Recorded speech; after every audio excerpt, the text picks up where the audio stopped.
Monsieur le Président, Monsieur le ministre garde des Sceaux, chers collègues, honorables invités, nous voilà réunis dans cette auguste assemblée en séance extraordinaire pour examiner un projet de loi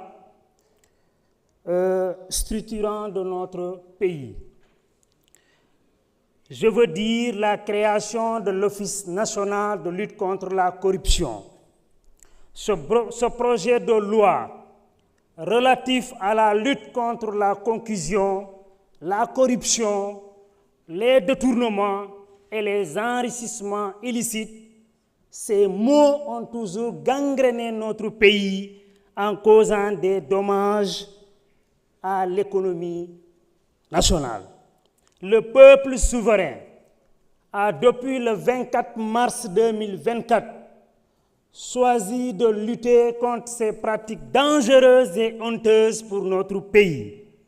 Monsieur le ministre garde des Sceaux, ce projet de loi vise à renforcer la transparence dans la gestion des affaires publiques, la protection de l'intérêt général et la lutte contre les pratiques illégales ou contraires à l'éthique, dont la concussion.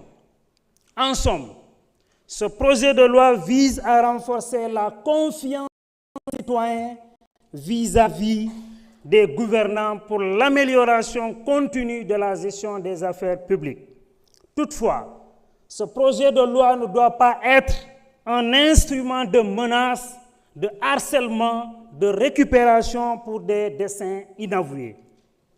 Monsieur le ministre, on attend de nous le djoubel par le djoubanti que notre régime a promis au peuple sénégalais. L'objectif de ce projet de loi est de faire de notre pays une destination sûre pour les investisseurs. En effet, la transparence dans la gestion des affaires publiques est une nécessité pour l'attrait de la destination Sénégal. Désormais, notre pays pourra se targuer à l'image des grandes démocraties de ce monde d'une gestion transparente par un meilleur contrôle des institutions, des administrations, des entreprises, entre autres. Monsieur le ministre, la lutte contre la concussion, la corruption, le gaspillage, le recrutement basé sur le népotisme, entre autres, est une exigence de nos concitoyens et ces pratiques sont désormais révolues. Monsieur le Premier ministre, Monsieur le ministre de garde des Sceaux,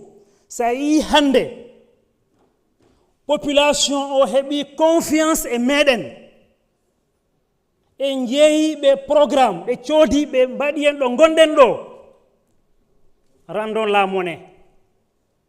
Hoɗum woni yobgol ɓe ko mbaɗen loi ji ɗi gandanɗa ala cuusowo hande darade ok wona ministre walla DG mo fijira jawdi askan ondi enen poti wadde veiller sur ça sabu han si a laari e nder Fuladu, si a laari e nder Kolda, hakkunde pont e pont yaha, hakkunde Thiangol yaha, ala chantier e nder Kolda mbaɗɗo achevé, pose première pierre tan.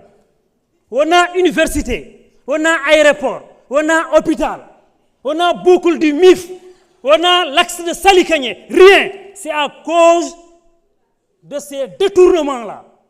Hande fori hersinade woɓe ngara daroɗo e kala hala pont tel et tel yahani. 14 ans au pouvoir.